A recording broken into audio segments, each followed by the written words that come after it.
How do you support yourself? How do you hold yourself up? Two body systems provide physical support. One is your skeleton and the set of bones that's inside. The other is your muscles. It's a combination of skeleton and muscles that holds you up. The question then becomes, what combination do you use?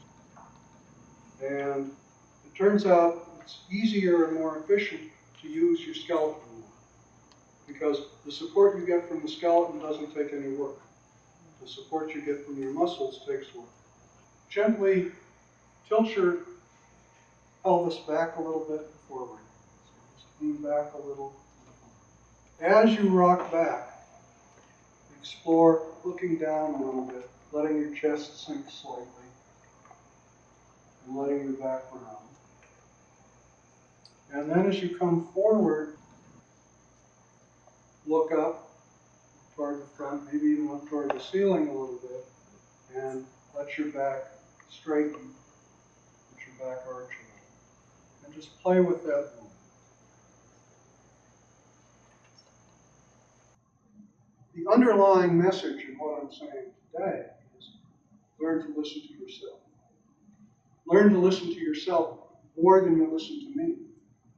I'm going to tell you to do things, not because those are the right things to do, or things you should always do, or anything like that, but because hopefully it'll give you a chance to notice what goes on in yourself and to get in the habit of noticing more.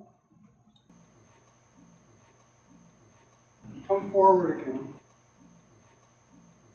and find a good place for your feet.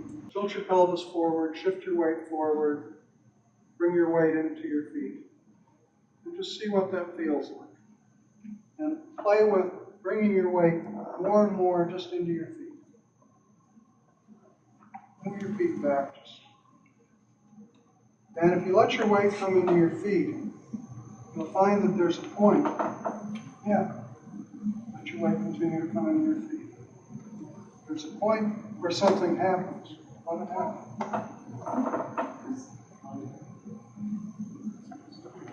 Let your knees bend.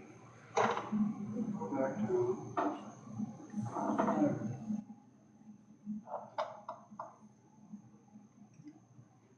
Now you're thinking about getting it. You don't have to think about getting it. All you have to do is feel the weight shift. Getting up happens by itself.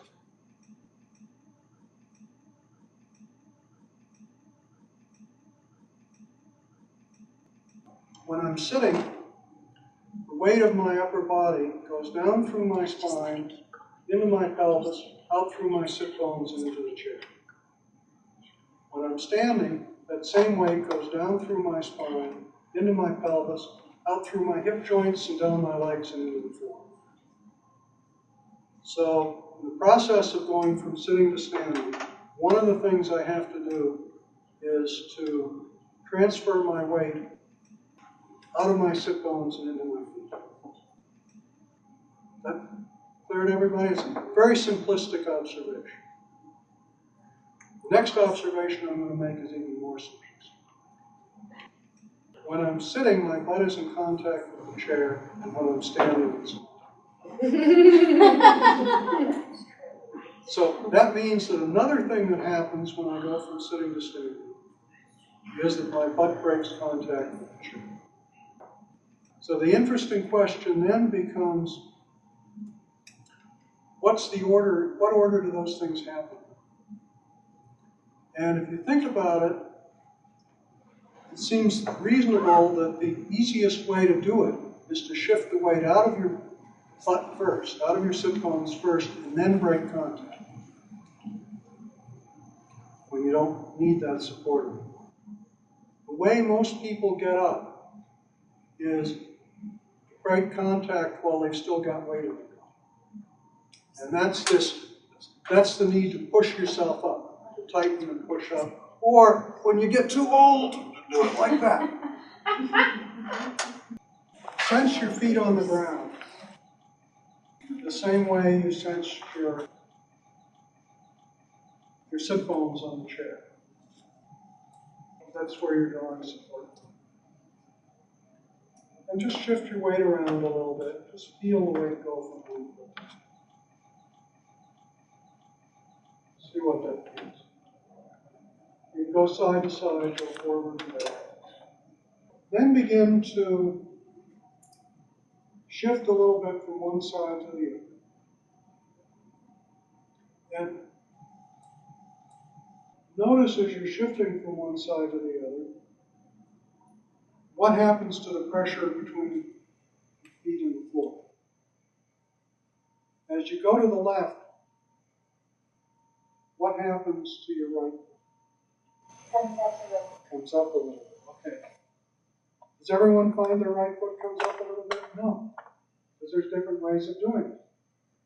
So try going left to right.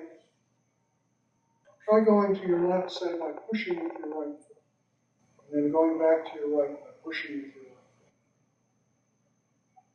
And when you do that, then it doesn't come up.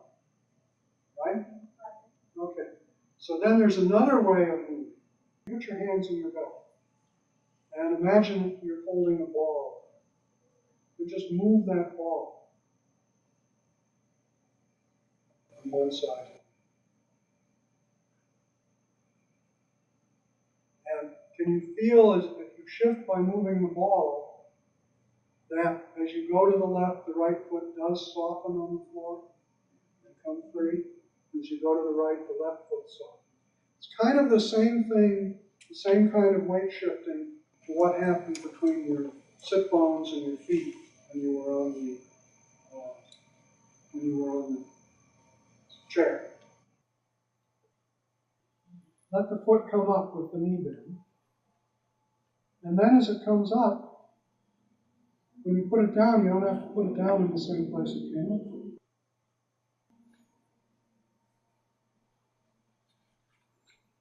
And let yourself shift onto the front foot.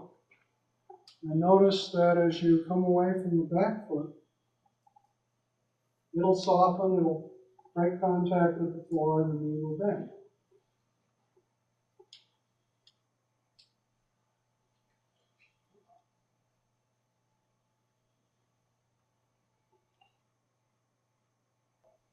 And just let yourself feel that as you walk in.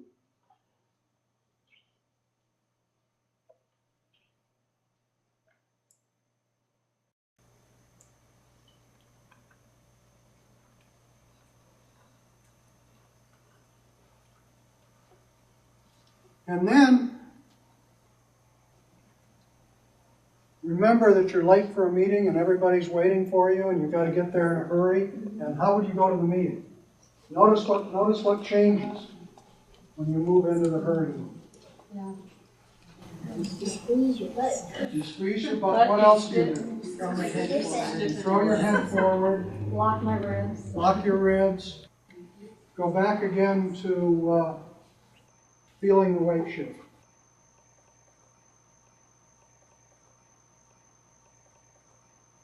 And maybe make that transition a few times. Just go back and forth.